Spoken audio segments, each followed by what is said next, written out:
Another state. I'm trying to eat down a whole nother plate. Seem like my homies was stuck in the hood. I just told them be safe in the state. Welcome to the Black Myths Podcast. Welcome to the Black Myths Podcast. I'm your host, Too Black. It's just me again for this month. Schedules just haven't quite aligned, but we'll be coming back with a team episode next month. Today's myth is communism made me do it. Now, people don't literally say this, I will acknowledge, but it basically is a way of summarizing the idea that people choose communism because they've been duped, particularly Black people in this case, obviously, choose communism because we've been duped, because we're too dumb to know what's good for us, because we are backwards, or all these like racist ideas and just inaccurate ideas of Black folks and how we move. And so today we want to deal with that idea that it's not the conditions that we experience, the deflating material conditions, the oppression, the exploitation, etc. It's not that they may force us to choose some kind of radical idea, whether it be communism or something else.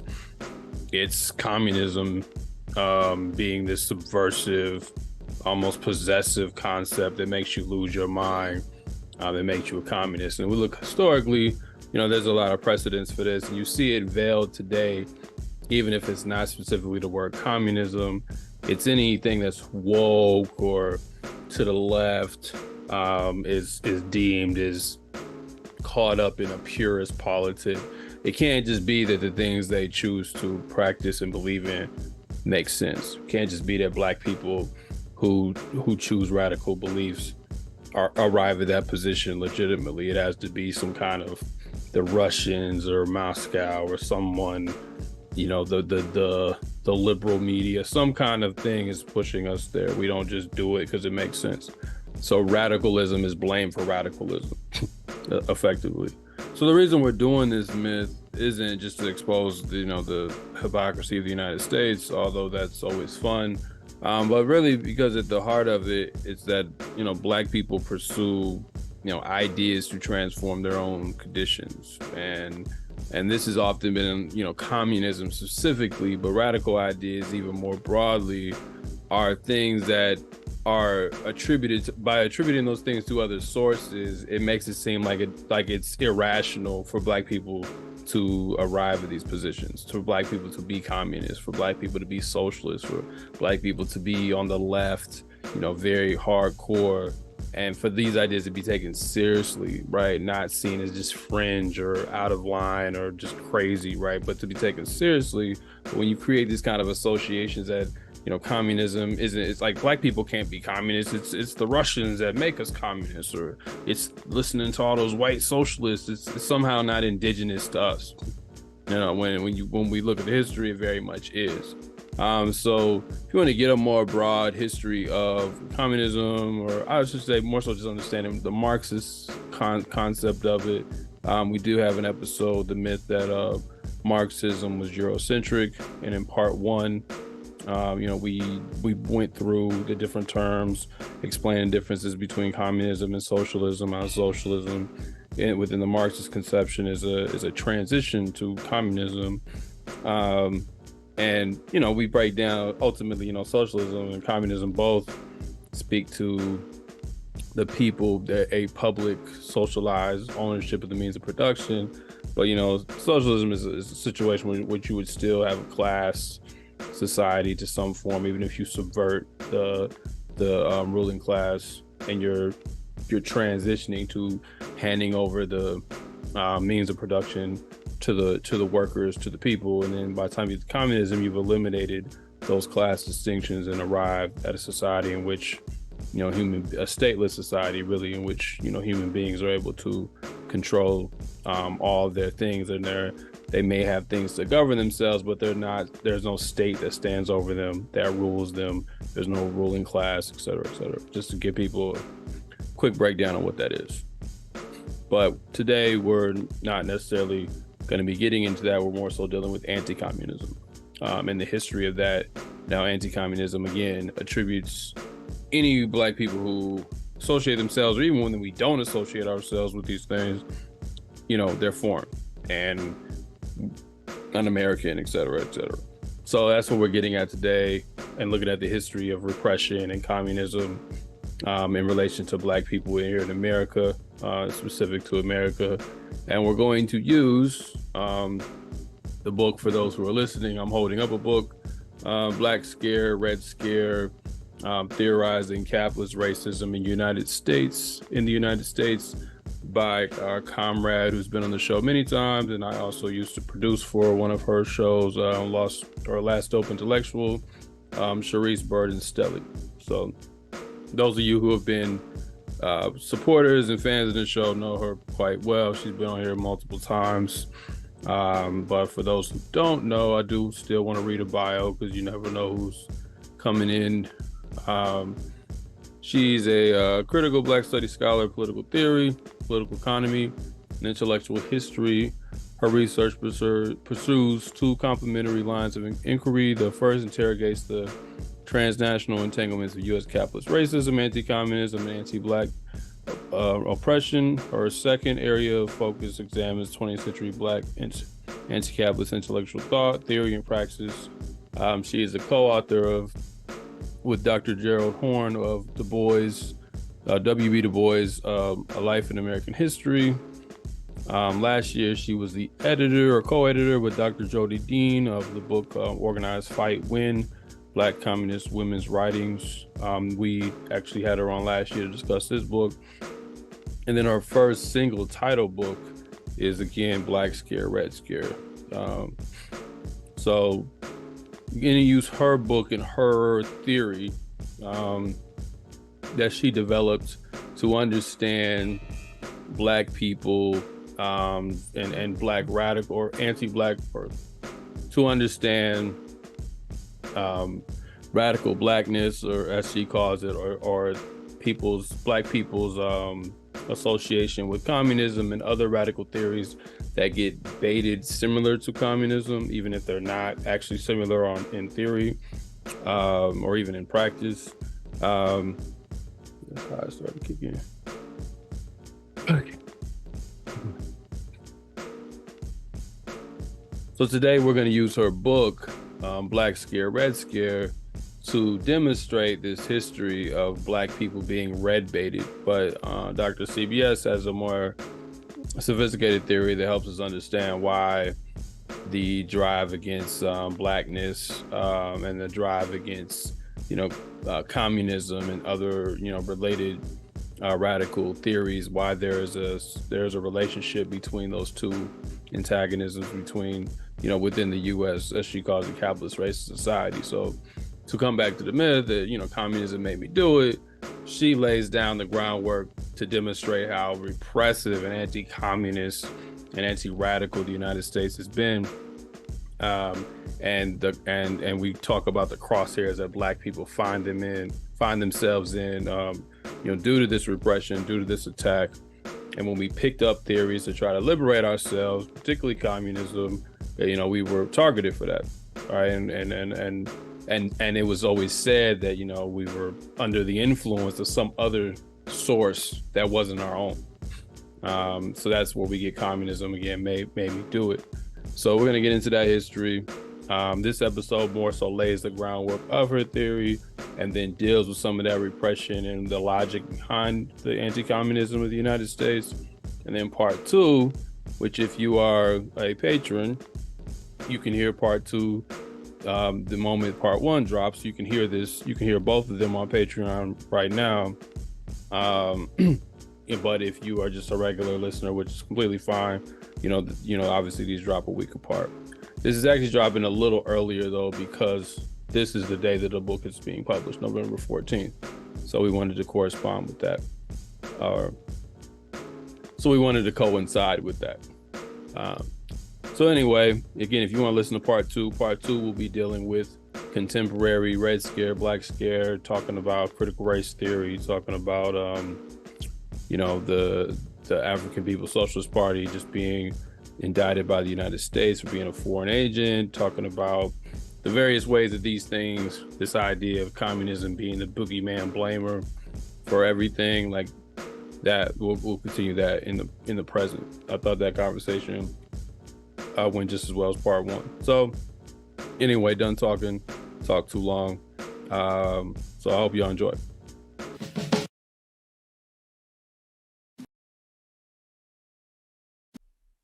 All right, so here with Dr. CVS. I don't know how many times we're at now on this show. At least I think this is like the fourth time. So I think you and Dr. have all been on here the most. So I hope that counts for something. Absolutely. So, how you been? I know, you got a lot going on, with the career and life or whatever. So, if you want to share with the audience, how you been. Yeah, y'all. So things are going good. So the biggest, I guess, development is that I'm pregnant. I'm due in, I don't know when this is going to go up, but December 10th. So pretty soon. So, I'm going to be comrade mommy, which should be very interesting. Shout out to Wendy Muse. That's her little phrase, comrade mommy. But still, I'm at Wayne State now. I'm not sure if I was at Wayne State or at University of Chicago last time I was on. But and then I'm on a fellowship at Harvard this year at the Warren Center. So, just moving and grooving. But life is life. And so, yeah, so I'm glad to be back. Congratulations. You got 2 babies. You got the physical baby, and you have this book. Yes. that I know has went through a lot of different proofs and changes. And I remember when you first came on, they had a whole different title. Yep. I don't remember totally what it was, but I remember it's all different titles. So I'm glad to see it through. So Black Scare, Red Scare, I guess after reading the book, there's a lot to get into. Definitely appreciate the analysis. I think just saying this is comrade to comrade, I think we need new updated theories. So I just appreciate the fact that you even made the attempt, because a lot of stuff that comes out, no knock on anybody, is very much kind of just regurgitating, in many ways what people already wrote, maybe adding little footnotes here and there. So to even go out on a limb and try to come up with new terminology and new connections, especially within history of Black people and communism and socialism, which is already a taboo topic anyway, I can definitely respect that. So with that being said, before we get into the history of it or whatever, obviously the myth is communism made me do it, as in we just do, communism is just some boogeyman that tells us what to do, and then all the other associated radical ideas, next to that. So what inspired you to even take this on, and what were you trying to get at in your approach? Yeah, so interestingly, most of my work is really about anti-communism as opposed to communism. But of course, to talk about anti-communism, one needs to talk about communism. But essentially, part of what I was interested in, way back when I started doing my dissertation work, was basically, why were there no Marxist political economists, or very few in Black studies? That was the first question I asked. And then that opened up all of these connections about the interrelationships between anti-radicalism and anti-Blackness at the state level, at the societal level, and then at the institutional level. And so in my dissertation, I talked about Black studies and the U.S. Academy in general. And so, but my interest in communism, especially as it related to Black people, was that there were so many people that I admired and studied and respected who were either Marxist in terms of their methodology or their understanding of history, or belonged to communist parties, or were anti-capitalist in some way. And so I was interested in sort of what was unique about Black people's or African people's understanding or or how they took up communism, but then also how they were kind of disciplined and marginalized by the state, by civil society, and also by other Black people for those beliefs. And so I always say, you know, I came to Marxism or to communism like through Black people. So it wasn't like really Marx and Lenin and, you know, Engels on the front end. It was like Walter Rodney and Amilcar Cabral, W.B. Du Bois, Paul Robeson, and then later on people like Alpheus Hunton, Louise Thompson Patterson, Esther Cooper Jackson, et cetera, who centralized like the Negro question, right? Who were really trying to understand like what is the sort of nexus of Black liberation and socialism, and what are the connections that need to be made internationally? What are the states that we can look to for these projects of liberation? What are the shortcomings of any of these political, economic, or social systems? And then also, you know, what are the ethics? Like, how do we relate to each other, to our organizations and institutions, as people who identify as communists or socialists? So that's the broad umbrella that gave birth to what ultimately became Black Scare, Red Scare. Good. Do you have you ever thought about how you talking about Black people are coming into this field through Black people, like coming into socialism, communism through Black scholars? Do you hope your book is that for other, like for you when you were younger? Like, do you hope that this book is that for people now? Yeah, what's interesting is that when I write stuff, I never ever think about audience, ever. Like but I always say if I had an audience, it's myself in graduate school. It's the things that I was interested in and that I was excited about reading. And so, but now, you know, I'm in a different, having joined an organization, having a different, I think, relationship to academia over the many years I've been, not that many, but several years I've been in academia. I think I also want my work to be relevant to sort of guerrilla intellectuals in academia, but also activists and organizers who need to historicize and contextualize the work that they're doing.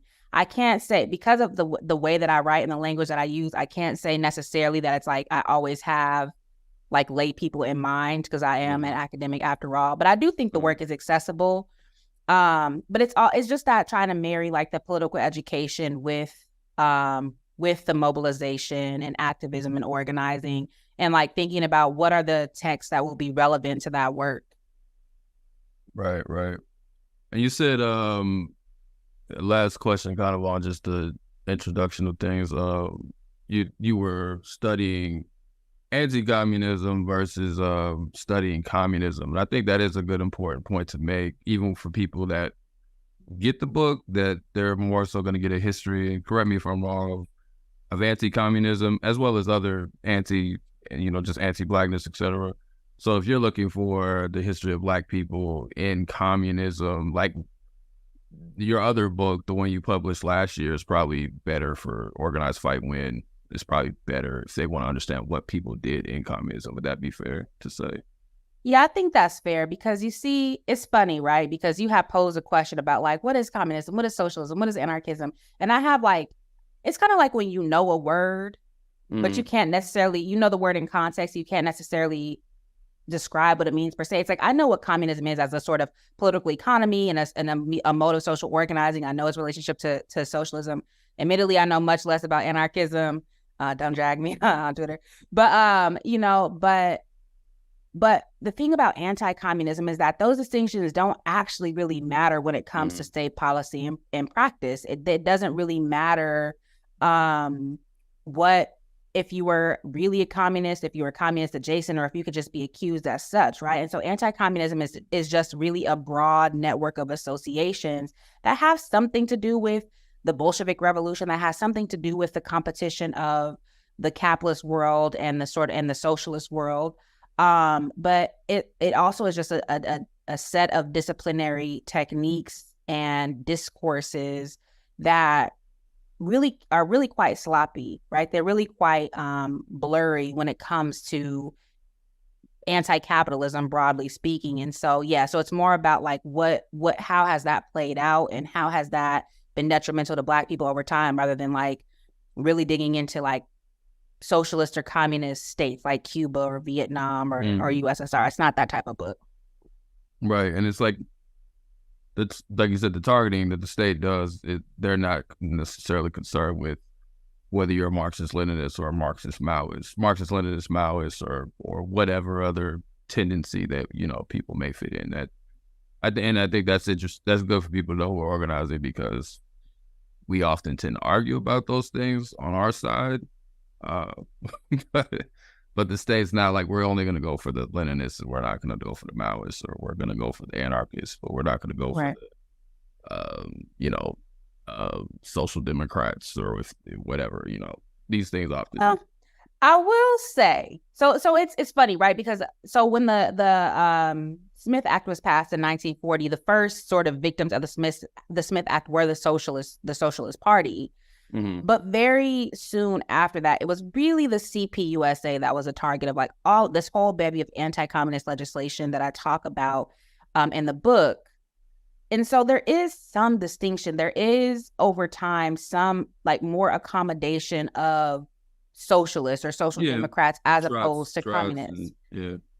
However, at the same time, like I write about this document called the Racial Conditions Report. And in that report, they talk about the March on Washington movement.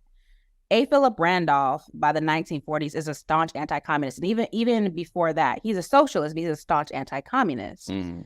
But they still red bait the March on Washington movement, even though the March on Washington movement is explicitly anti-communist and it's all Black, precisely because they were saying that like the communists are like interracial, and to ensure that this is like to ward off the communists, like this is an all Black thing, among other ways that they organized the March on Washington movement. But they were still targeted by the FBI, and they still were red baited, and they still were accused of being infiltrated by the Communist Party.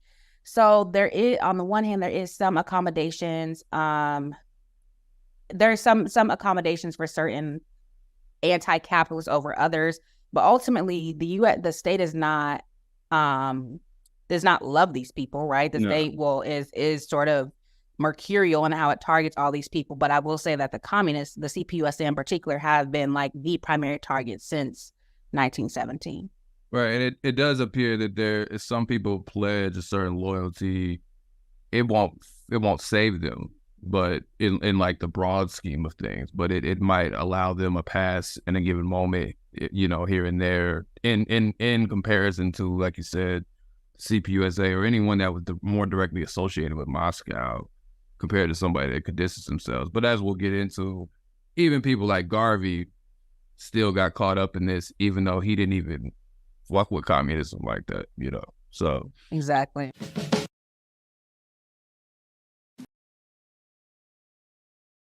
I would just read a quote since we're on the anti-communism tip. He said, anti-communist policy constituted a, quote, system of rules that shape the actions of social actors, end quote, through a nexus of hierarchies with capitalist elite, white and Americanism at the top, and socialism / communism, labor, Blackness, and radicalism at the bottom, and on the constitutive outside. So that kind of speaks to what you said, like there's a kind of a web going on here. So you designed this idea of a U.S. capitalist racist society that seems to be antithetical to communism, or really any kind of radicalism that goes against whatever the aims and goals of said society is. So I don't know if I actually wrote this as a question, but how should we understand? We have a quote here, but I guess in a more just basic way, how should we understand what you mean by a U.S. capitalist racist society, so we can understand maybe how that sits in comparison to communism, and why the state sees these things as enemies, you know? Yeah. So, I mean, I'll read the formal definition, right? It's a racially hierarchical political economy and social order constituting labor super exploitation, expropriation by domination, and ongoing racial colonial primitive accumulation. But what I'm pointing out in using capitalist racism, number one, is a slight distinction from racial capitalism. I talk about this briefly in the book. It is in conversation with racial capitalism, but it is looking firmly at like the capitalist mode of production and the forms of racial hierarchy that, especially anti-Black racial oppression, that emanate from the capitalist mode of production proper. If you've read Cedric Robinson, you know that for him, racial capitalism preceded like the capitalist world system. It starts in feudalism. And so talking about capitalist racism, I'm looking at capitalism in a particular, in this book, particularly anti-Black racial oppression and how they're imbricated. But the other thing that I'm looking at when I talk about labor super exploitation is the form of exploitation over and above that of the white working class. When I'm talking about expropriation, it's the sort of imperial and extractive and really violent forms of domination that, like the global South, in my book, particularly the Caribbean and Africa, to which they're subjected. And then I'm also looking at, when I talk about racial colonial primitive accumulation, that is a concept I got from a political theorist named Sid Isar, but it's ongoing primitive accumulation is this idea that, you know, enslavement and the plunder is not something that's pre-capitalist. It's endemic in the system as such. And it's the form of, it is the political economy to which like racialized and colonized people are subjected. And so basically capitalist racism is centering those people, the bottom of the bottom, the people from whom we can take their shit, we can work them to death. And then we can set up a whole nexus of legislation and of social practices that legitimate that violent plunder. So it's not just simple exploitation, right? It is literally pushing these people down to bare life and then blaming them for their own oppression. And so to me, those practices and those logics are essential and foundational to U.S. society. And that's essentially what I'm getting at with U.S. capitalist racist society. So you said, you referenced Robinson. Sorry, I'm asking so many questions that aren't on the sheet, but you referenced Robinson earlier. You said he said that it was a precondition, or it preceded, like the racialism and the racism it starts in feudalism, and it finds itself through, you know, from European history, then finds itself into capitalism. So you said that racism doesn't precede capitalism. I think that what is, or the type of racism you're talking about, at least. Yeah, it's something that's endemic in the capitalist world economy, in which I include transatlantic enslavement. Like, I don't think transatlantic enslavement is a precondition for the rise of capitalism. I think it is part and parcel of the capitalist system as such, you know, starting in really like the 15th century. And so I think that there are forms of ethno-national differentiation and this idea of beyond the pale that are part of the feudal order, but that capitalism plus racial hierarchy equals a different sort of racial formation, if you will. It's a different reality. And so I'm looking at what the intersections of capitalism proper and anti-Black racial oppression, which I think is not perhaps it's not reducible to capitalism, but it is the forms that it takes are unique to like the modern world. Yeah. No, I would probably agree I would agree with that. I think you can always see, I guess, you know, formulas that precede a thing that eventually find their ways into the next mode. But I do think there's a particularity to, it's just like when you said slavery, like there's a particularity to the transatlantic slave trade that we always we're arguing against people who say, well, the world practiced slavery, so why are y'all mad about slavery? Like, there's a particular mode of slavery, chattel slavery, that was practiced by capitalists and the mercantile capitalists early on that's just different. And that took on a form that, you know, whether it was predicted or not, whether that was the goal or not, it just took on a different form than we could understand, like a feudal or even the slavery societies that Marx talks about prior to the capitalist mode of production. Mm-hmm. And the upshot is that racialism does not trump capitalist exploitation, or does not trump class. it's not to say that class or capitalist exploitation trump like racial hierarchy, but part of the point is that we have to look at capitalism. We have to look at imperialism if we're actually going to understand what's going on. And this is why the Black Scare and the Red Scare, you know, spoiler alert, are imbricated, because people who are against capitalism and people who are against racial oppression are equally dangerous to the state. Why is that? If it's just race, then why target communists, right? Why target people who can be, and why construe people who are not communists as communists? Right. All right. So, coming back to the sheet, what has the U.S. government's relationship been to communism? I mean, that's a broad question. You can answer that because we're going to get into different ways, but so you can answer that pretty broadly, and then we can get into more details. But, you know, some historical examples with that understanding of how you frame, you know, U.S. racist capitalist society. Like, okay, since that's the way the society is, like, what is the relationship to communism and even more broadly other radical ideas too? But communism, since we said that gets targeted, you know, in some of the harshest ways. Well, it's been hostile historically, right? And so if we're just talking about radicalism in general, we can look back to the Alien and Sedition Acts of 1798, where the U.S. was equally concerned about radicals from the French Revolution coming to the United States, but also radicals from the Haitian Revolution. And that as sort of owners of enslaved Africans fled Haiti and came to the U.S. mainland, the concern was that the enslaved Africans they brought with them were going to radicalize enslaved Africans here in the United States. And so the Alien and Sedition Acts was, you know, this was part of a form of legislation that, for example, made it illegal to criticize the government. It was super xenophobic, et cetera, et cetera. The things that we see play out later on in like the McCarran Act and the Smith Act. And in fact, people like Paul Robeson often hearken to the Alien and Sedition Acts, making the comparisons. And so if we're just talking about anti-radicalism, it's old. It's deep in the state, right? It's basically been part of the U.S. from its inception. When it comes to communism, so the U.S. was uniquely sort of, before the Bolshevik Revolution of 1917, it was the international socialist movement, right? Prior to the split of the Second International that the U.S. was hostile to. And this came out through like hostilities to Germans, because up until the Soviet Union, it was Germany that had the strongest socialist movement in the world.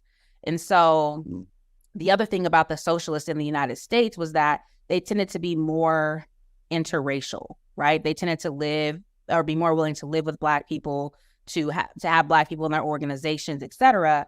And so again, we see that the hostility to socialism or to communism has not only to do with the economic threat, but also has to do with the challenge to the social order, that is to say, the racial order. And so there's a lot to say about this, but to make a short story long, the U.S. is exceedingly hostile to communism. Immediately after the Bolshevik Revolution, the U.S. sends troops to try to destabilize the revolution. They're hypercritical of the U.S., what became the USSR, for pulling out of World War I. And so from its inception, the U.S. is never supportive of the Bolshevik Revolution. They're never supportive of the USSR, and see them. Of course, there's the détente during World War II that is pragmatic, and that is when fascism becomes the preeminent global threat, but that was very short-lived and always sort of fraught, right? Excuse me. So you also have a term, Wall Street imperialism. Just trying to get these terms laid down so people can follow. But what I found interesting is how you tie that to the rise of World War I. Not that it starts in World War I, but it starts to take off even more so during World War I. We also, like you said, named the Bolshevik Revolution and what becomes the USSR. So, and in the book, generally, I found you use the world wars as a touching point, even for the Red Scares that you talk about. So with Wall Street imperialism, how does that influence the war, or vice versa? Maybe it influence both. and then also just this overall attack of these more so radical ideas. So really, Wall Street imperialism starts to gain its steam really around 1890, when the U.S. is building its sort of informal empire abroad. So this is its relationship to the Philippines, or its annexing of the Philippines, Cuba, Puerto Rico, etc. And so that is the Spanish-American War, right? Another war that is sort of the takeoff, if you will, if we're using like these Rostowian these Rostowian stages of whatever development. That's the kind of takeoff point for U.S. imperialism. But what I argue about World War I is that this is when Wall Street imperialism really becomes sort of, it starts to launch the U.S. into as the imperialist hegemon, because this is when the U.S., for example, shifts from being a debtor to a creditor nation. It begins to become the financial center. It is, during this time that the U.S. is starting to use both dollar and gunboat diplomacy in Central America and in the Caribbean. And here, Peter James Hudson's book, Bangers and Empire, is really important to my understanding. The other important thing about Wall Street imperialism is that there's an internal logic to it. It structures the relationship between the U.S. North and the U.S. South after the Civil War, but also the condition of possibility for its rise is the sort of the imperial way that white settlers are oriented toward the indigenous folks, and the ways that the U.S. plunders and extracts and expands in the United States proper. So the U.S. has an internal imperialist logic that then gets practiced abroad and then redounds back to the United States. And so, I name these different sort of aspects or features of Wall Street imperialism, but essentially it is a relationship between the state and big business, if you will, that centers relationships of extraction, appropriation, and super exploitation, and that is really the practice of capitalist racism. So I say that, Wall Street imperialism is the highest stage of capitalist racism, much like imperialism is the highest stage of capitalism, or neocolonialism is the highest stage of imperialism. And so the importance, though, of Wall Street imperialism is to get that language back in our lexicon, because kind of like Pan-Africanism, imperialism has kind of fallen out. It's coming back somewhat, but we really need to understand imperialism as a sort of driving force of the way that the United States treats colonized people within its own borders and abroad, right? That is the sort of logic of U.S. relationality. And so that's why Wall Street imperialism is really important. And I think that's sort of what I add. It's not that what I say is new per se, because I draw on a bunch of people who are writing about this, but what also has kind of falling out of our understanding is that there's an imperial relationship between the industrialized North and the sort of agrarian South that really, one of the centrifugal forces of that is the fact that Black people up until really World War II are concentrated in the South. Right. And that the cheap labor, the exploitation, the domination, et cetera, that Black people experience in the South is both replicated, but also it's replicated abroad, the way that abroad in terms of U.S. Imperial excursions, but it also is central to accumulation here in the United States. And that is part of what Wall Street imperialism is. Yeah. So would you say we get too caught up in maybe just, I guess, we tend to think about these relationships, not all of us, but some of us tend to think about these things like they just hate Black people, which is part of it. But, there's other things. So the white people just hate Black people, and that's why they kind of did what they did. But I think what you're saying with imperialism is there's a deeper relationship beyond just a bigotry. Is that fair? Yeah, I think that's fair. And it's also okay, so I don't believe that white people are the way they are just because they hate Black people. But it's right. Okay, even if it is just because they hate Black people, what did that look like materially? Mm-hmm. Right? And then I guess another way to pose that is when we look at the sort of material and the materiality and political economy of imperialism, what are the social relations that came from that, right? Especially the treatment of Black people. So how did the material conditions shape the way that Black people were positioned, understood, talked about, subjected to violence, et cetera? So, I tend to to stress the latter formulation, but even if it is just, you know, custom and tradition and behavior, okay, well, what did that treatment of Black people lead to economically? Right. And you note in the book, and I thought this was important, I can't remember the exact companies off the top of my head, but how when we think about this kind of north-south breakdown, like a lot of these companies in the north, or a lot of like capital in the north owned a lot of these, you know, whether it was the coal mines or the, you know, the farms, et cetera, that Black people got stuck working in. Like they owned a lot of that shit. So was it that the South was like this distinct thing that was totally separate from the North, economically speaking? And then obviously, as you know, we're about to get into the relationship that Black people have in political economy, the super exploitation, being that you could extract so much value, you know, and profit from Black labor, you know, allows for Wall Street to grow. You know, even post-slavery or anything allows for Wall Street to grow.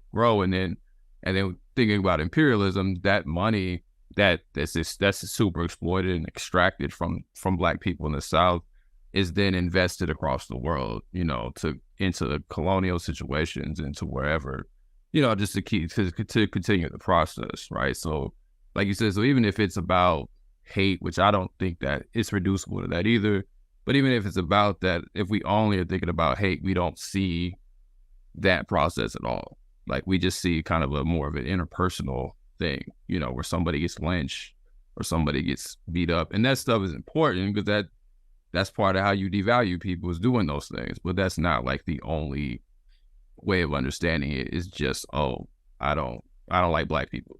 Because if it was just white people didn't like Black people, this is still a lie. If it's just that, you know, like this is they've built more than just something that's about dislike. You know, capitalism is a little bit more than that, in my opinion.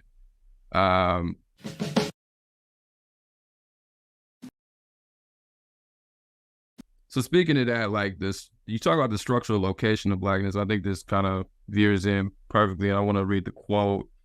There's a lot of quotes on this one, but this is the one I pulled out. Likewise, while structural location has a class basis insofar as it exists within a capitalist system with an exploitative and antagonist relationship between capital and labor, it is not reducible to a class relationship because it is generally served as a source of cross-class collaboration between whites, or as Du Bois described, democratic despotism, not least to the ideology of white supremacy.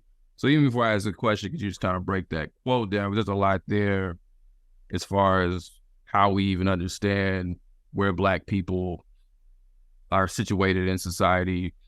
And like you said, it's not reducible to class or race. Like there's something, it's a little bit more complicated. So could you kind of talk about that? Yeah. And so part of that is just kind of figuring out like, okay, well, what is Blackness? So if I push back on like the Afro-pessimist understanding of like anti-Blackness as some ontological thing, and I understand anti-Blackness as a sort of a structural, discursive, and ideological practice that's meant to keep Black people subordinated, basically. Well, I also have to understand, like, well, what is Blackness, right? Because anti-Blackness and Blackness can't be the same thing. One of the critiques I have about Afro-pessimism. But so I was trying to figure out, okay, it's not just race. It's not just a sort of a racial logic. It has a class basis. There's an intra-racial class reality, and then there's Black people generally as a class subordinated to white folks. It's not caste. So I have a whole writing about why it's not a caste society. And so structural location is just a way to think about the political ontology and political economy of Black people and how they're situated within a capitalist racist society. And so that's kind of what I'm trying to work out. And that's why I use that language. It's not something that I'm like, you know, particularly, you know, wedded to per se, but it's like, it's just me trying to work out like, well, what is it? Because it is ideological. It is norm and custom, but it's more, there's a deeper materiality to it. There's a way in which Black people are structurally sort of embedded in U.S. political economy that makes class and race and any of these other sort of distortions like caste insufficient to describe it. Mm-hmm.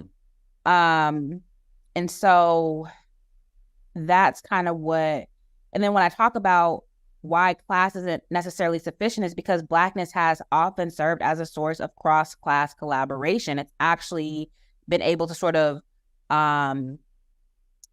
smooth out class relations between like the ruling class, the white ruling class, and the white working class, right? Keeping Black people as a different class of workers altogether, what I call subproletariat. We'll talk about that in a second, I think. And it's also Blackness has served as a source of cross-class collaboration among Black people, right? That Black people across class have come together versus white supremacy. And this is why historically we have seen that interracial class organizing has been fraught, has often failed, and has been something that Black people have really struggled with historically because white supremacy is so pervasive. So just a class analysis is just not sufficient. Right. Neither is a race analysis, though. So, Right. So to say, maybe for people who don't know what getting too many C's. Cross-class collaboration means, like, I mean, the way I read it, like, white people will, despite their class differences, will unite to step on Black people, and everybody knows that. Exactly. Which is why, again, when we're thinking about, as Gerald Horne calls them, like our friends on the left, our white friends on the left, when, when the case doesn't fit the theory, they just completely throw away everything becomes just identity politics or whatever, right? Mm-hmm. Because the analysis, if you don't take into account racism, if you don't take it in the economic benefits of racism, if you don't take into account settler colonialism, you're going to miss the fact that at many points in history, owners and workers have come together through the subjection of non-white people. And that's just a historical reality. Right. And so and then when I talk about cross-class collaboration between Black people, because Black people are niggerized, whether you are a lawyer or are a sharecropper, there is a way that these Black people have historically come together because lynching knows no class lines, right? Right. Like there's a different way that balance accrues around differently classed Black people, of course, but class doesn't save Black people. No. But it's still important. Right. And it's like that's the dialectic. And then I think you even talk about Black people of a certain class. Sometimes they will even collaborate with the white ruling class or even with white workers sometimes to subjugate poor Black people, right? So even in that sense, there's like these things are constantly in motion. There's not really a fixed state that things kind of stay in. I think that's the best way to understand it. So you talk about Black people being a sub-proletariat, and you kind of already laid it out, but I think it would be interesting to expand on that because I don't know if I've ever read anybody say it exactly that way. And I think that's a good distinction. I think most of our listeners know what proletariat is, but just kind of laying out what is a general proletariat, and then how would we understand Black people as a sub-proletariat, which would be beneath the category of a proletariat. Yeah, and so part of who I'm thinking with is a man called Clarence Mumford, where he talks about subproletariat. And this is a subproletariat in the classical Marxist sense. So Marx has his own theory of a subproletariat that is basically non-industrial workers. The proletariat is basically the working class, right? Mm-hmm. But it tends to be understood as distinct from like peasantry or other types of work. It's like industrial workers, people who have to sell their labor for wages. Now, lumpen proletariat is kind of like pimps, hoes, like the informal economy, right? And so black market, yeah. Right, and so subproletariat, the way that I'm using it is that Black people are the most working class of all races, right? That this is something that is a historical reality. We are more workers than petty bourgeois or bourgeois because we own no means of production, generally speaking.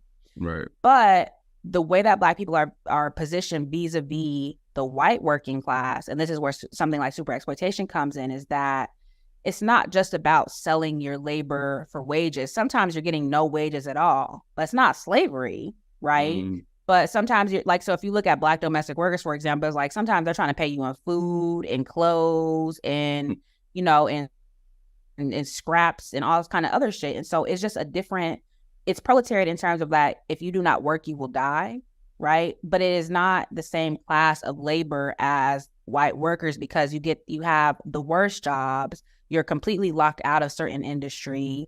You have the longest hours.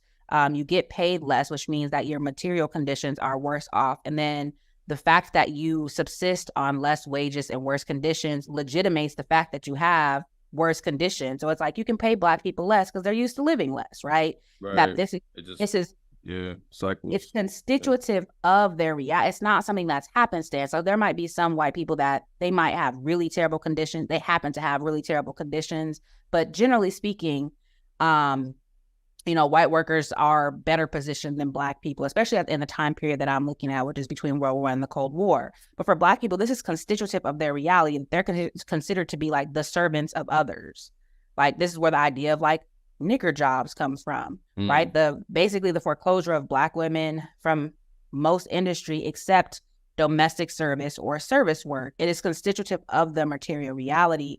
And so that is a sub-proletariat condition, and also something that we need to consider when we're thinking about the struggles of organizing Black and white workers together.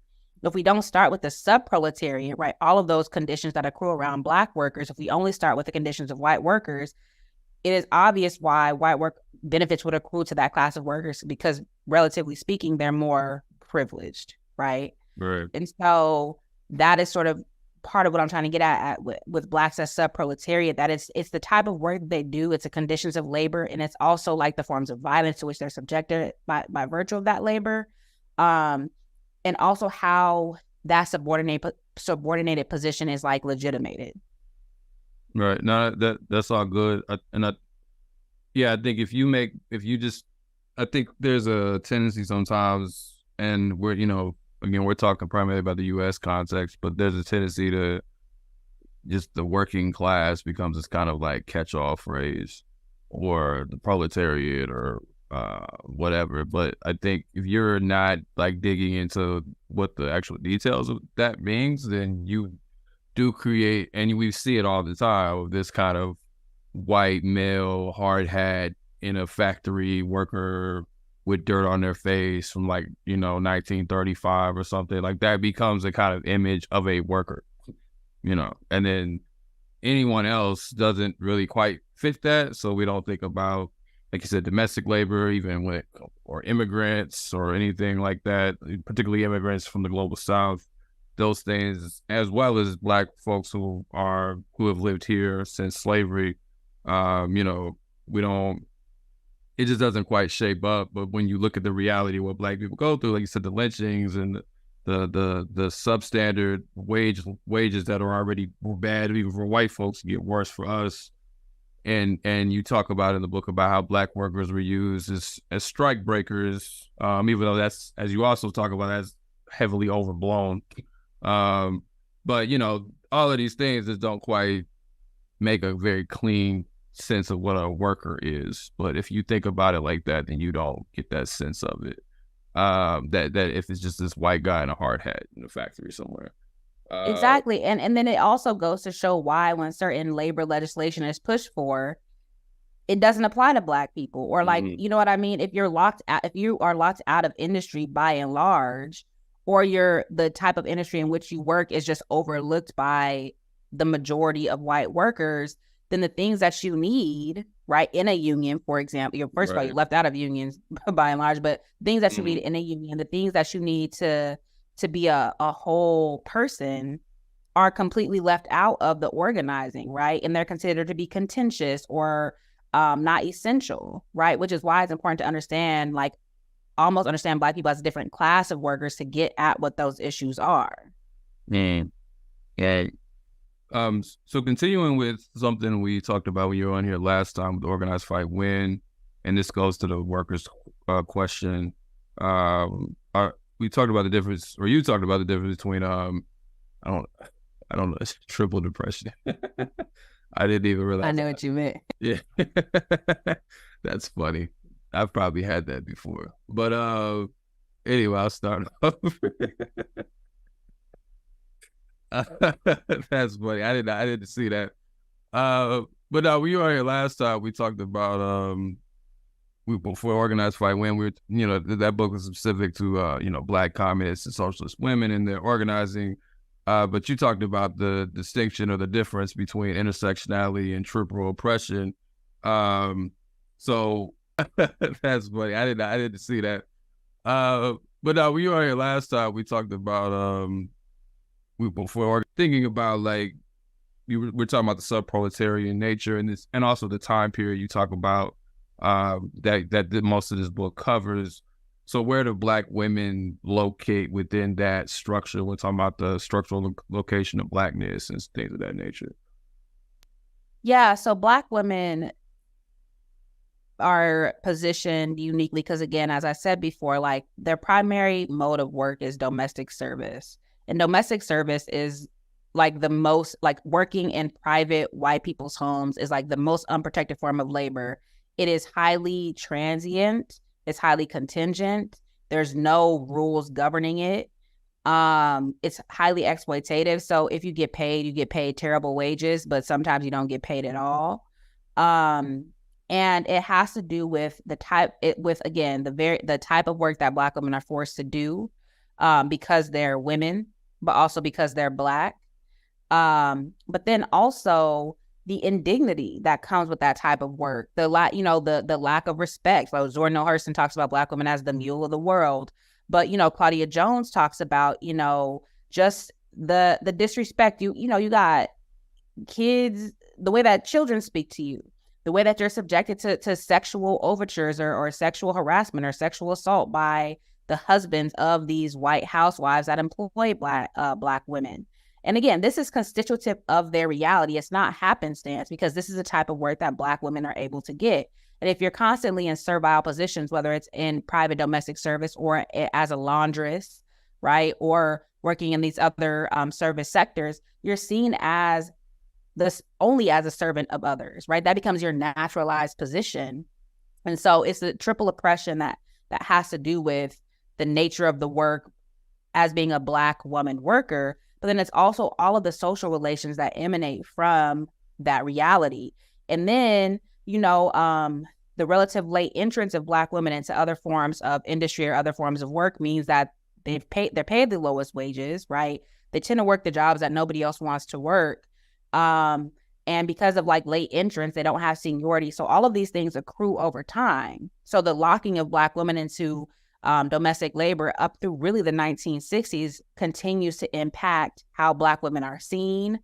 And then the amount of money that they make, irrespective of this whole thing about Black women being the most educated. Of course, we can unpack that. But it's by and large, Black women are still overrepresented in service. And now there's other racialized women, right?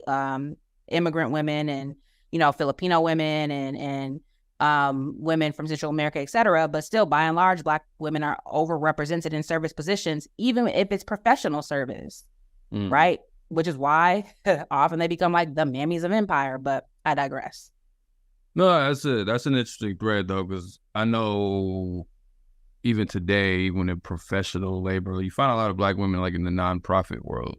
I don't know what the numbers are, so this is a bit of a, I guess I'm guessing, but I do tend to notice, especially talking about today, that's still very much a service job. Nonprofits, the kind of petty bourgeois that might have to go in, be a social worker or somewhere or something of that nature. And then I even find in movement spaces, I know people have critiques of Black women not being in leadership or something, but I notice, I think some of that is a consequence of what you're talking about, where there's this idea of Black women should be should go do the tasks, go do the service jobs, do the administrative work, make sure that people get fed, make sure that the building is booked, all of these almost boring jobs in many ways, but very necessary to anything else happening. And then the men do the intellectual labor. The men have the big visions and ideas. But I think most of the time we talk about that separate of what you just said. We think about that just as kind of a ontology of just men being men and women being women, or backwardsness in ideology. But do you think that there's any relationship there as far as how we are taught to see each other and kind of how we are treated in the labor market, even going back to what you said? Yeah, I do. And there's also there's also this whole thing of feminized work, right? That has to just do with or the feminization of work that has to do with feminized spaces that even when that tend to be occupied by racialized men, but then the same logics that apply to women are then applied to them. But anyway, in terms of what we're talking about now, the other thing about Black women is it's not any sort of accolades or respect accrued to Black women for doing for being caretakers, right? Again, it's seen as a form of degradation, as opposed to when you look at other groups of women, where then they're kind of put on a pedestal, and this is part of their femininity. As we know, historically, this is not how Black women have been seen, because they're working outside the home more often than any group of women. And so the caretaking that women do, the service that they perform, or Black women, the service that they do, the caretaking that they perform, is a form of a marker of their degradation, not of their relevance, not of their how essential they are to making this whole thing run, right? And so that's that's the Blackness of it all. Right. And then sometimes they try to correct that. I don't know if it's done well. Black women tell me it's not, but the whole strong Black women, or resilience, or the ability to overcome said degradation, becomes some kind of symbol of positivity in some spaces. But it's it's the rate of you remember when we had dude on LDI, I forgot his name, but he talked about rate of oppression.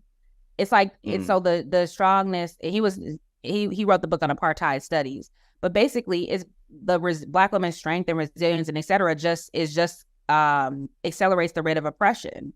Again, it's a discourse that then legitimates giving them more work for less. It's not anything that it's celebrated, but it's celebrated because it means that you can exploit them more. Right. It's because you can handle it, right? That's the logic. Oh, you're already strong and resilient, so here's more shit to do.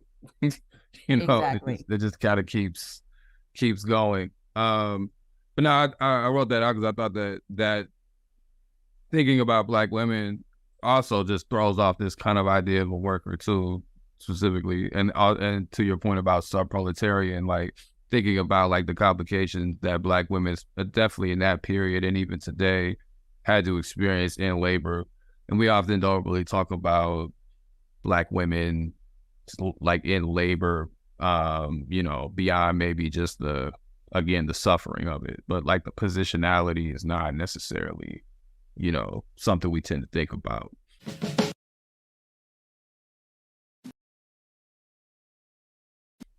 All right, so finally getting kind of into, I guess, more of Black people and just overall people's reaction to this structural location, to the society that we've laid out. We've kind of broken down some of the things that Black people face and other people in general have to face, to why they may be inspired to be all right, this capitalist shit's not working, maybe we should try something else. Because this, I'm a domestic worker, I'm lynched, I'm all these things, so I'm looking for some other idea to practice beyond this shit that these white folks is giving me, right? That's just a logical thing. But the way it gets inverted, that it's not because we go through these things, it's just we're duped, or we just want to, we're just inherently backwards or something. The racism just kind of continues on. So you talk about this is where we get to the title of the book, Black Scare, Red Scare. You talk about the Black Scare and the Red Scare, and these are different things, but they are in a very strong relationship. So you can't quite separate them either.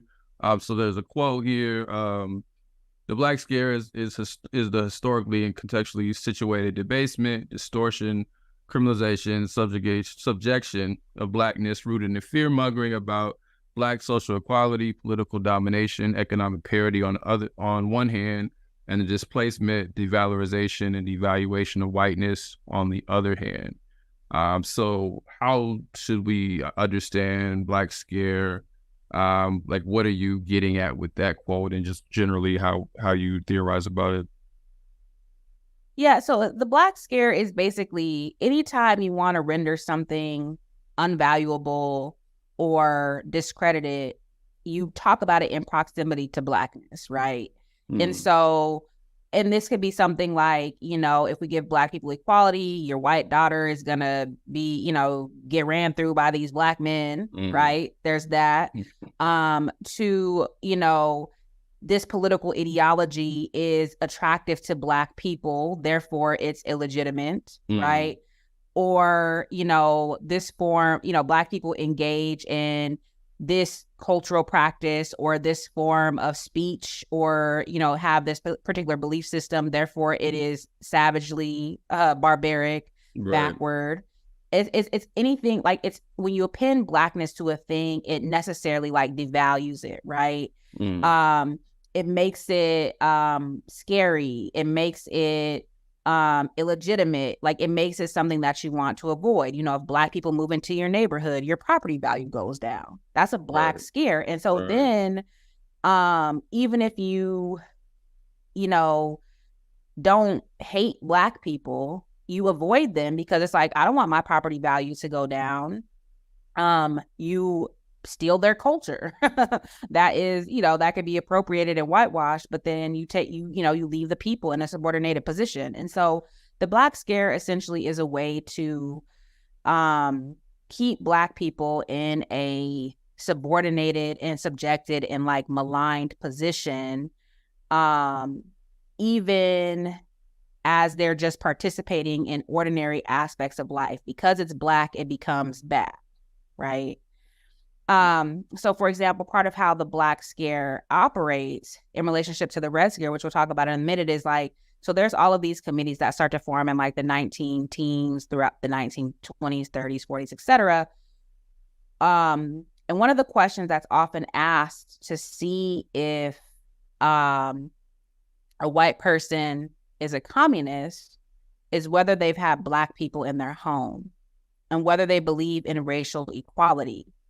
So here we see that a communist is not only sort of antithetical to capitalism, they're also a nigger lover, right? They also contravene the social order. And so that's the Black Scare. And so it puts, people, it puts the idea of social equality, it undermines that, right? Because if you believe in Black equality, then you are a communist or you're communist adjacent, or there's something, you don't believe in American values, right? And so there's a way that like the Black Scare undermines other types of struggles by putting them in proximity to Blackness. Right. So this is jumps to a different chapter, but you could talk about it earlier a little bit too. But I'm tying it more so to the Black Scare when you talk about true Americanism and how Blackness, Black equality with social equality, however people want to define that, however people pursue it, is almost seen as like anti-American in some ways. So I wrote out this question: Can Blackness truly be American if it's read as like antithetical to the project of America? Like, Black people strive to be American seems like an impossible task, based on how you read the society, based on how you explain the U.S. racist capitalist society. So can Blackness really be American, or is it almost always in some ways outside of that? See this, so I talk about elsewhere, like this irresolvable contradiction and aporia of like a value minus worth. So Blackness is quintessentially American because it's the thing against which you measure Americanness. So it's essential to true Americanism as the constitutive outside. So you can't really have Americanism without Blackness. Right. But Blackness cannot be fully accommodated into Americanness. It can be there's aspects of it that can be co-opted, but it can never be part of a thing that is constructed as the antithesis of Blackness.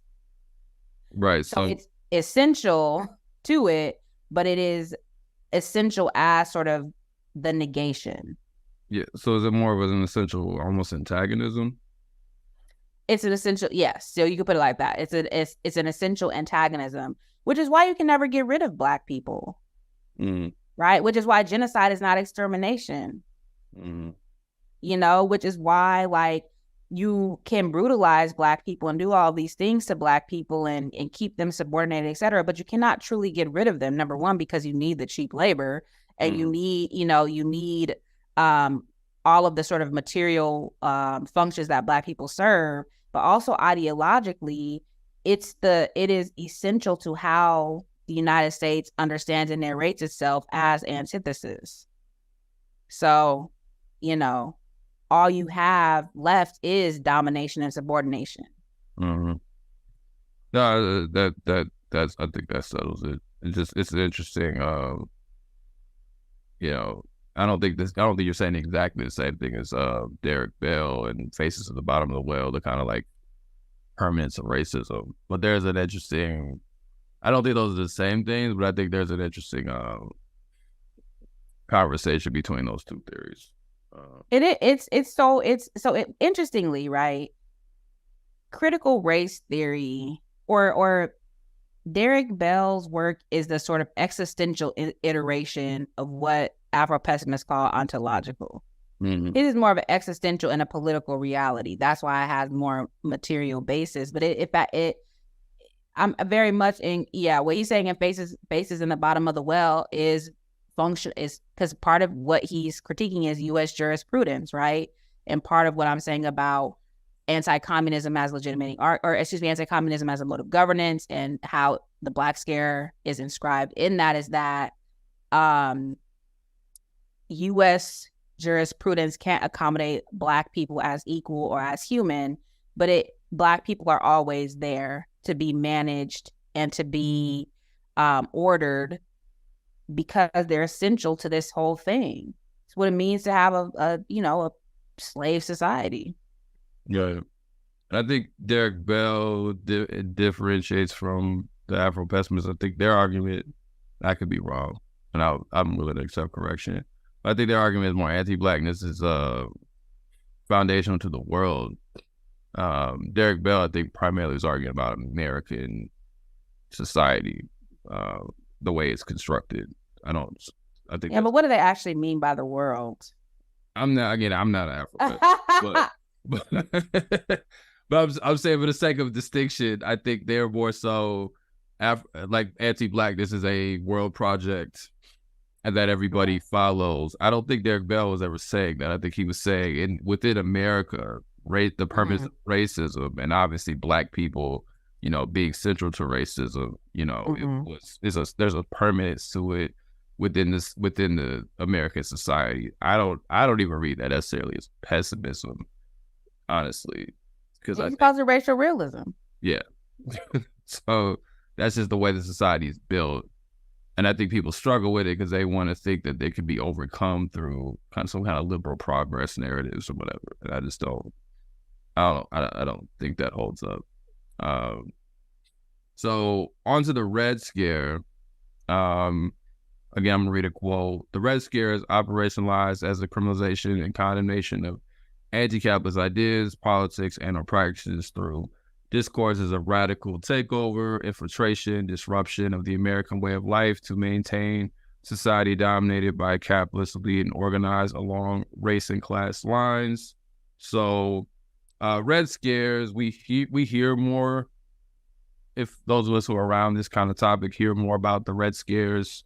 I think you theorize about it a little bit differently than maybe people talk about it, because usually when we hear about Red Scares, we're talking about a certain like government repression, like a crackdown.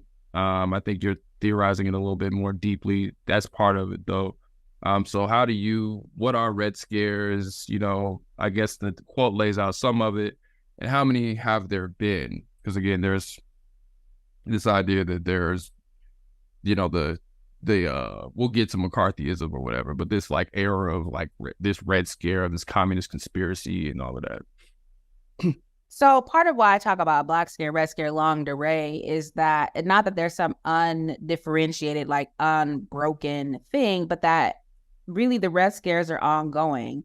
So the ones that people are most familiar with are the post-World War I and the post-World War II Red Scares. But then you also have, again, like if you look at the Garvey movement, the way that the Garvey movement was red baited, like if you look at the way the United States, for example, embraced aspects of fascism in the 1920s, like, for example, they loved Mussolini, all of that has to do with the Red Scare, because part of what the U.S. loved about Mussolini was that he crushed labor and he crushed communists, right? Mm-hmm. You have the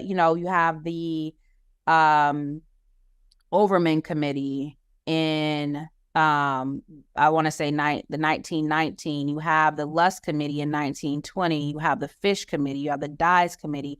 All of these are like Red Scare committees. They're looking to root out, or they're looking to interrogate radicalism and foreign inspiration for it, right? Particularly communism.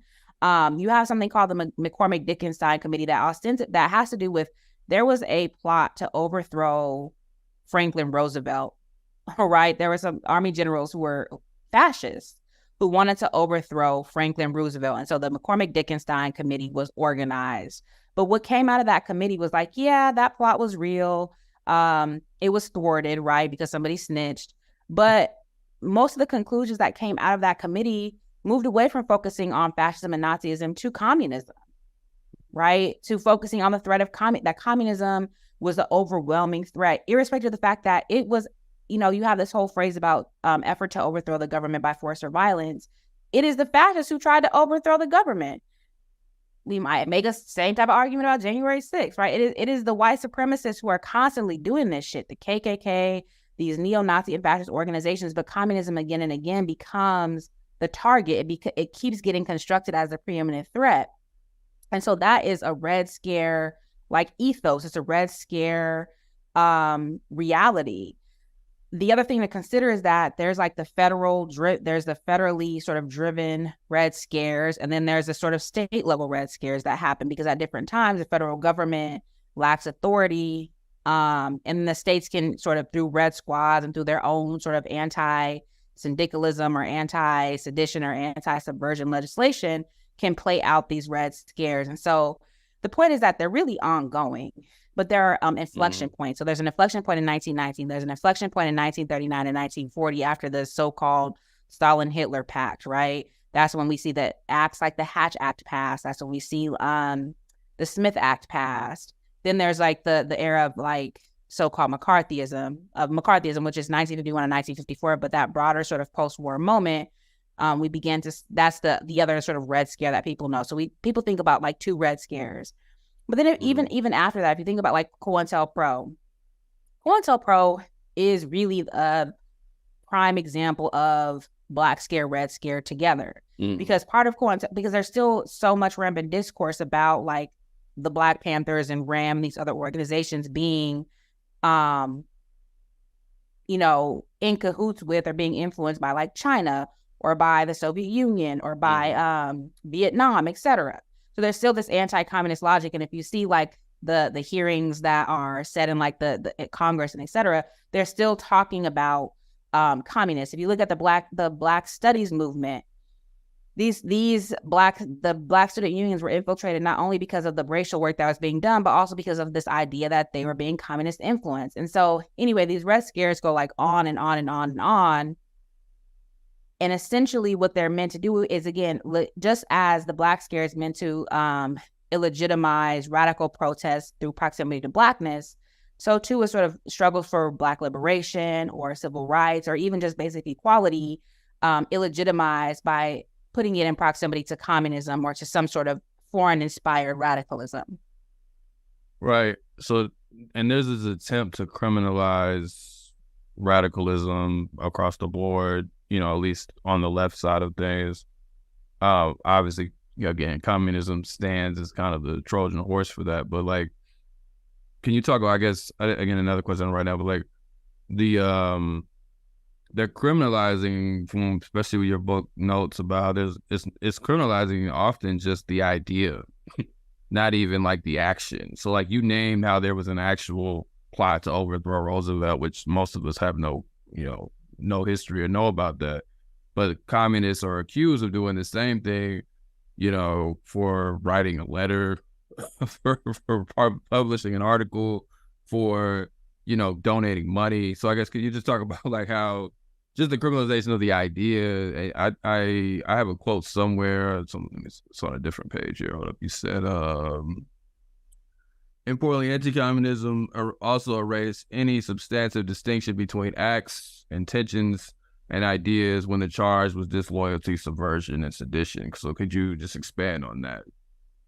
Yeah. So one of the people I talk about is Angelo Herndon, right? And so basically, Angelo Herndon is charged with insurrection in Georgia, under the insurrection law in Georgia, for interracial organizing. And why he was arrested was because he had communist literature in his possession.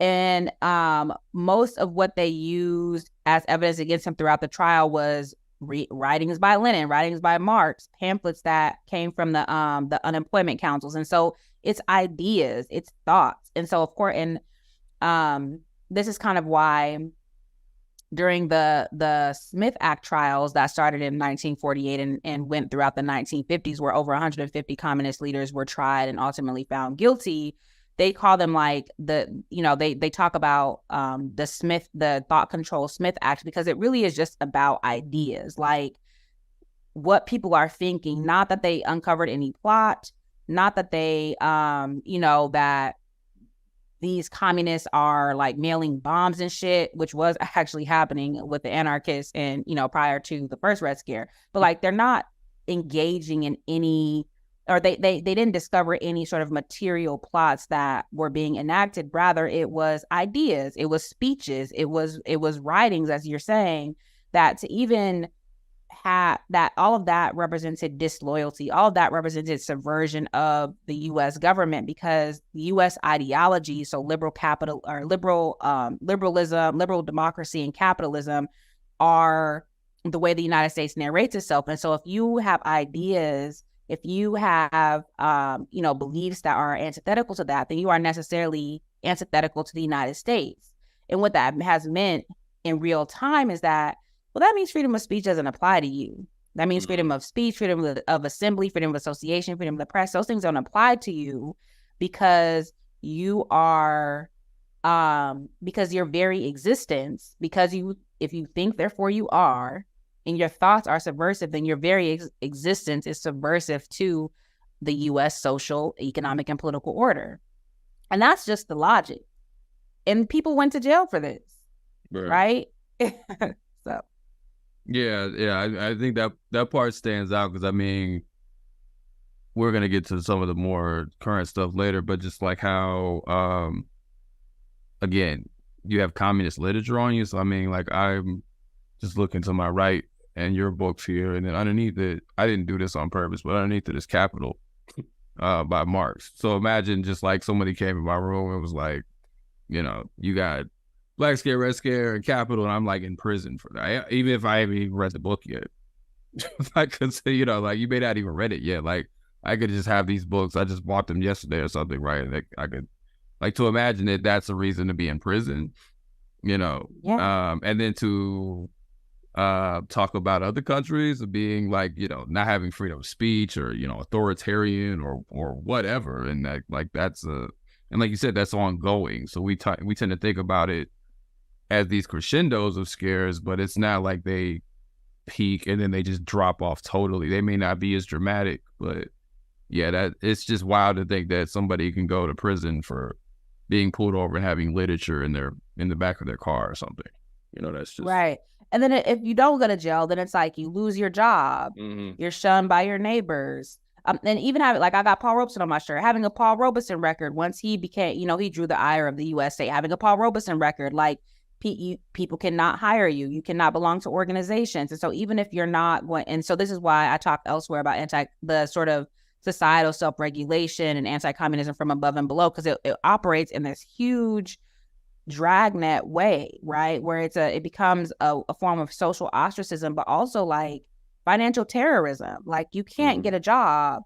You could be fired from your job, literally just, and this is where these whole loyalty oaths come from, which, by the way, are still at the University of California. You still have to declare whether or not you're a member of the Communist Party. At other institutions, you still have to take a loyalty oath. And so like these things, yeah. So it's real, right? And so people's lives are literally destroyed just for belief. And think about the position that puts Black people in. This capitalist racist society is literally crushing you.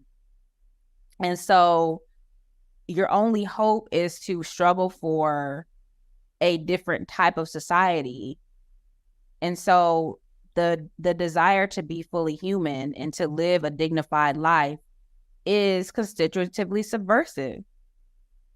Like, what position does that put you in? And this is, of course, what leads people to like Cold War liberalism and patriotism and all this other bullshit. But like, ultimately, you're in an impossible situation. Either you pledge loyalty to a society that hates you and crushes you, or you organize for or at least believe in an alternative society, and that makes you necessarily subversive. Yeah. A few other things. There's a lot of ways I want to go with this, but I wrote down about the McCarthyism thing, because people do tend to refer to all of this as McCarthyism. I think you kind of squash it without even having to reference it, but I don't know if you'd like to speak to reducing everything to McCarthyism, which even from my reading of McCarthy, I don't even think we should call any of that McCarthyism. I think McCarthy did very little in comparison to other entities, whether it's Hoover or the Hewitt Committee or whatever, but I'm not interviewing myself. So if you want to talk about like reducing everything to McCarthyism, and we tend to call all these things McCarthyism. Yeah, and it's kind of like calling everything fascism now, when what we see in Black Scare, Red Scare is that all of these things are happening under liberal democracy. And mind you, it's liberals, right? Liberal democracy that drop atomic bombs. And so anyway, the problem with calling McCarthyism is a very particular enunciation of this broader reality of this broader Red Scare reality. It's very legislatively driven. It has to do with really the federal government. It does have obviously it does redound outwardly, and McCarthyism is something that people I study do use even after the 1951 and 1954 period. But one can call it Trumanism, because the loyalty oaths and the Attorney General's list of subversive organizations come out in 1947. You can call it Fishism or Dyesism, or as you're saying, Hooverism. It's really Hoover who is the figure that traverses the whole period that I talk about. And the problem is that, people talk about, for example, the New York Times came out with this article that was linking different organizations, I think, Code Pink and all them, to China. That wasn't a state, that's liberalism. You know what I mean? That is, that's not something that was state driven. Now, granted, what feels more McCarthy in the classical sense is this act that was just passed by Congress, or excuse me, this act that was, I think, just introduced in the House of Representatives, trying to prevent Palestinians from coming to the United States.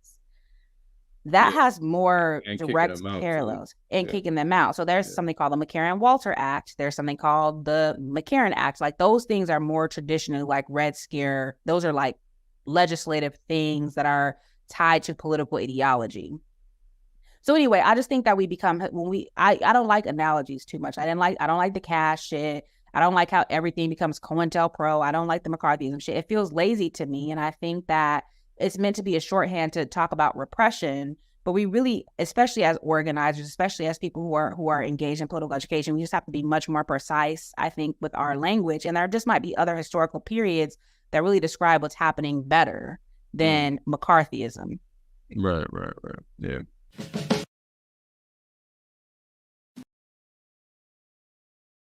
in thinking about those things merging together, and you write about in the book about Marcus Garvey, who finds himself a victim of this, despite him not being, he's very critical of the Communist Party. He said, I think you quoted him saying something to the effect that, whatever between capital and labor, whatever side works best for Black people is the side that he'll roll with, basically. So, but yeah, he finds himself, deported, because of this, according to your theory. So could you just lay that out quickly, just how he still finds himself swept up in this despite having no allegiances to, any kind of anti-capitalist theories of change at all, Mm-hmm. Well, so I will say, like, Garvey's anti-communism sort of develops over time. There's this period, especially after 1921, where he really leans into it. And this is when he had gone abroad to raise money for the Black Star Line, and J. Edgar Hoover tried to, like, not let him back in the country. And so he was supposed to be gone for a month, ended up being gone for 6 months because Hoover was working through back channels to just lock him out of coming to the country. He had a lawyer that was able to grease some palms. He was able to come back. But I think after that experience, he started to be more staunchly anti-communist, among other things, to try to curry favor with Hoover, which did not work. Mm-hmm. But part of the way that Garvey was red baited, despite the fact that he was anti-communist, was that the first Black people to work for the Bureau of Investigation infiltrated both the UNIA and then the African Blood Brotherhood. But essentially, part of what these Black William Worthy is the name of one, I believe, but part of what these Black agents were saying was that, they're touting the Bolshevik line, that most of the constituency, that most of the constituents.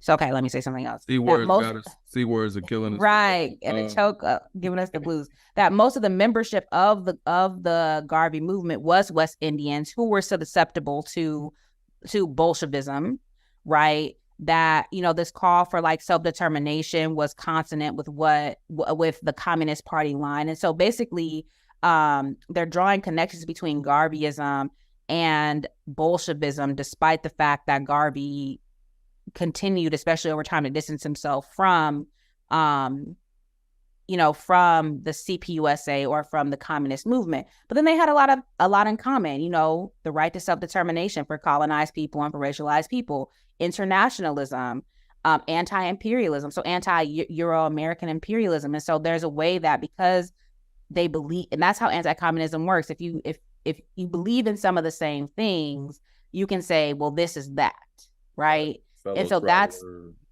exactly. And so this is the imbrication between the Black Scare and the Red Scare, because, communists believe in racial equality, then you can use the Black Scare to discredit them, right? Because some Black people believe in economic collectivism or believe that capitalism shouldn't, they believe they're against economic exploitation. Well, you can call them communists to undermine their Black movements. And so the logics become entwined, and the construction of these people as a threat to the status quo become, they're sort of parallel, but they're also, like, mutually constitutive.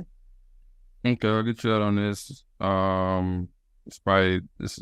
I mean, you wrote a whole book on Du Bois, so it shouldn't be hard. But so Du Bois obviously was more associated with these things, but yet. And we know him, Garvey and Du Bois didn't often see eye to eye.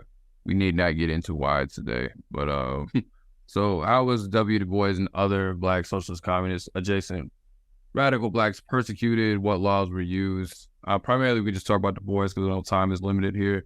But Du Bois, closer to the end of his life, was caught up in a pretty deep trial. So would you lay that out in relationship to the theory? Not we know, a lot of us already know what happened, but in relationship to the theory.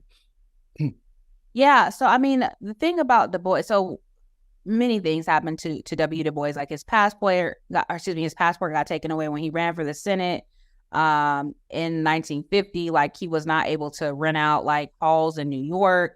Ultimately, he went into exile in Ghana in 1961 because of the Supreme Court upheld aspects of like the McCarran Act. But basically, Du Bois was punished for his peace activism.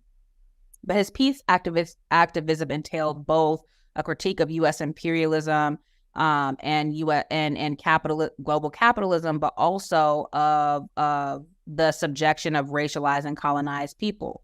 So for him, peace meant the ability of the entire world, not just a tiny group of people, to live a dignified and a fulfilling life. He believed that socialism was the way to do that. He did not believe in violent revolution.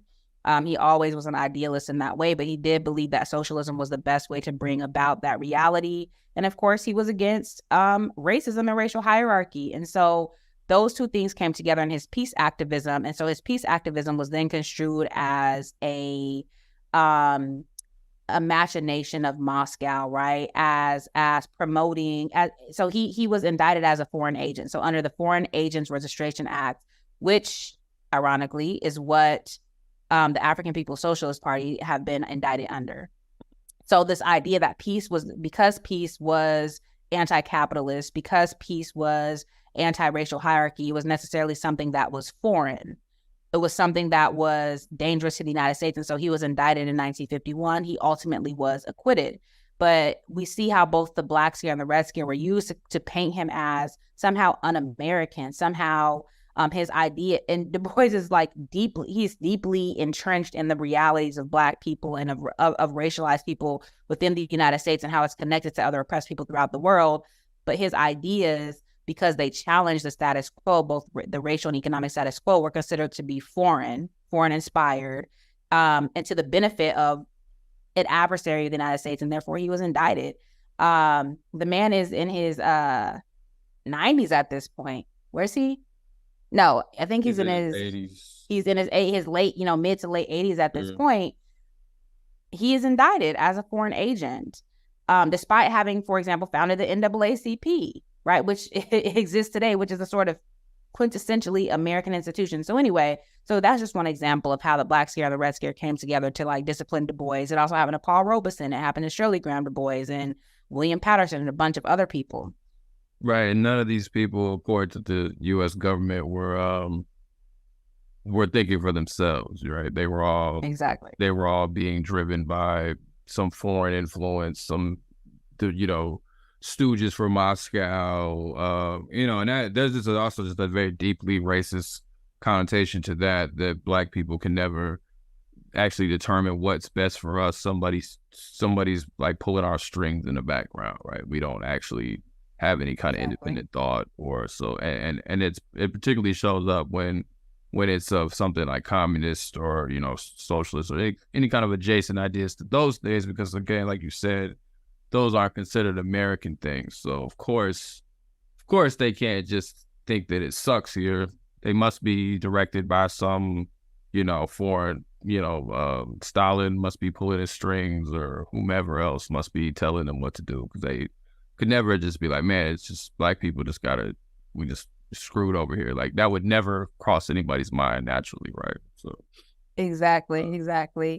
And the idea and the reality that, like, so if you look at the African Blood Brotherhood, which was founded in 1919, the fact that a lot of those founders are like Caribbean in origin. And so the sort of relative radicalism of West Indians, this is also like another indicator that these ideas are foreign inspired, that dangerous foreigners are coming to the United States and bringing these ideas. And therefore, our Blacks, our African Americans, they're usually they're docile, they're subservient, they're fine with their lot in life. It's only other people who come with these wild-eyed radical ideas that then impose them on Black people who are, of course, too ignorant and too unthinking to have not only have to analyze their own material conditions, but then to ward off any foreign influence, right? Right.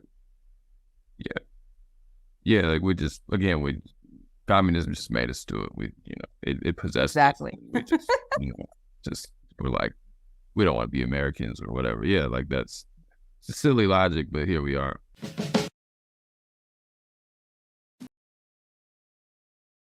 All right. Thank y'all for listening. Hope you learned something.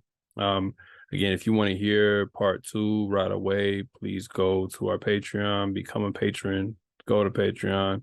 We're at 97 patrons, so trying to get up to 100. So go to Patreon and learn and hear the second episode. But anyway, hope y'all enjoyed it. Hope y'all learned something. Communism didn't make you do it if you did it. So, that's it. And see y'all next week. Peace out. Okay, fresh out the plane in a whole nother state. I'm trying to eat down a whole nother plate. Seem like my homies was stuck.